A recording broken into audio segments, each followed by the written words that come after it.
America made its declaration of independence. Welcome to a question and answer session of Geopolitics with Alex. I can't tell you enough how much I appreciate all the questions coming in on YouTube and the chat. I mean, there's thousands and thousands and thousands of them. Sometimes I feel I don't have the time to go through all of these, but it's really good, constructive food for thought and a lot of good questions. And it would be unfair of me to try to say that I'll cover everything. So I'll just siphon a few.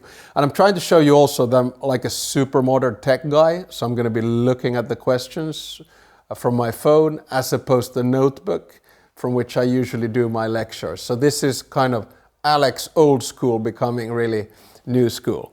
So I'll try to do 5 questions here that have been sort of reoccurring themes from many of you. The first question that a lot of people ask about the war in Ukraine: is there a risk that the conflict goes beyond Ukraine? And a lot of it is, of course, linked to Georgia. My direct answer is to say that there is always a risk, but I still think it's unlikely. So if something were to happen, was it in Moldova or in Georgia or say in Armenia or in Azerbaijan or in South Ossetia or in Abkhazia, I think it would probably be one of these short skirmishes. I could, of course, as always, be wrong, but I don't see the risk there. I do see, pressure in Georgia. We've seen scenes of demonstrations, even symbolic big ones with water cannons shooting at heroic women standing with EU flags. So there's that sort of element of internal tension that takes place in these kinds of situations. But a belief that this will sort of escalate, I don't have at this stage, and of course we're talking March 2023. The second question that many of you have asked is that what does defeat look like for Putin and what does defeat look like for Zelensky? Now, if I look at the silver lining of a tragic situation, I think Putin has already lost this war. And that, of course, entails that my parameters for the war is that the strategic aims that Putin had when the war began, namely quick war, install a puppet government in Ukraine, split the EU, split the US, split NATO, and create a similar situation that he had done in the war in Georgia in 2008 and by annexing the Crimean Peninsula, he failed. And we used to be afraid of 3 things from Russia. One was economic dependence and trade, gone. Second was energy, gone. Third was military. Well, he doesn't look very strong, does he? The number of casualties on the Russian side, and of course the Ukrainian one as well, are horrific. But it basically shows that Russia and Russia's military and the great strategist Vladimir Putin, they were out of their depth. So in that sense, I think they have lost. For Zelensky, what does a loss or a victory entail? I still think that he will stick on tooth and nail to his own 10-point plan, which has at the core of it the return to the borders of 1991. I think that's a just solution. It's a solution that follows international law. Whether he'll get there or not is a different story.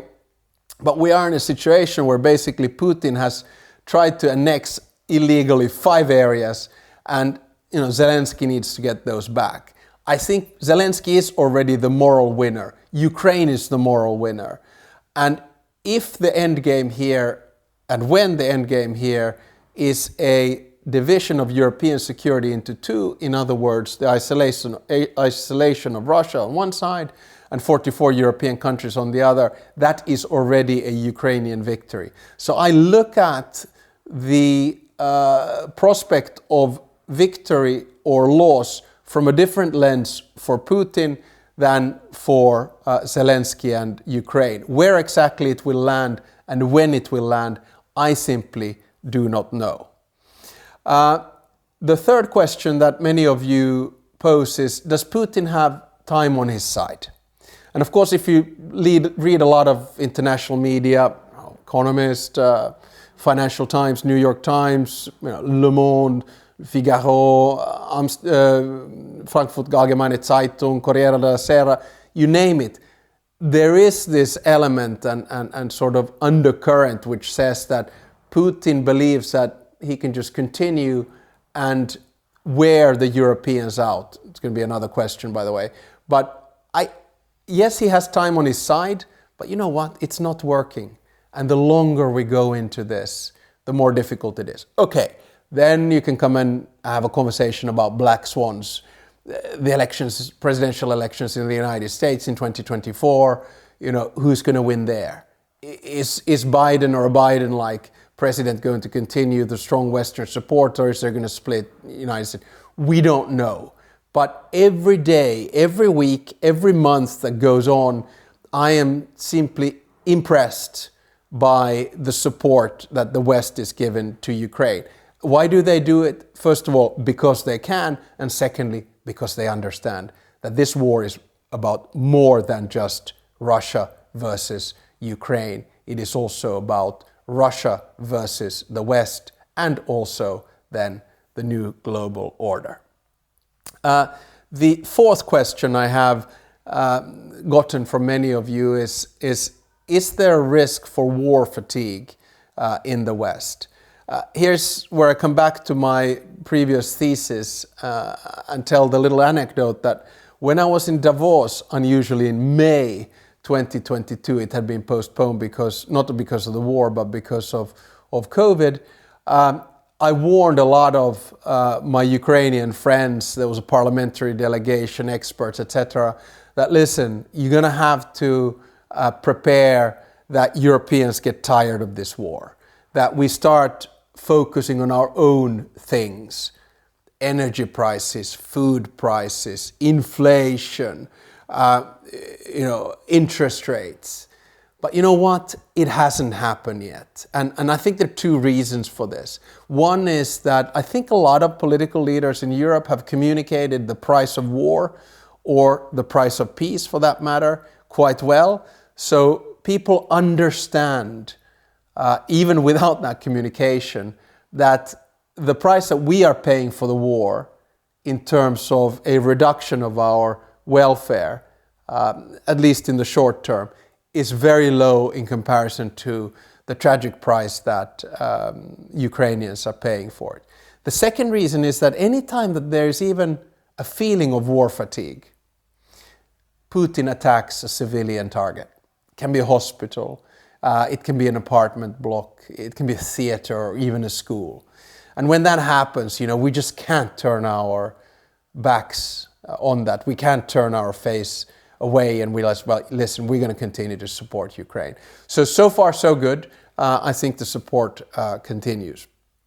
A final and fifth question, and I'll be hammering down this because I continue to work on my book. I do think that the war in Ukraine in many ways will decide the direction in which the New World Order will go.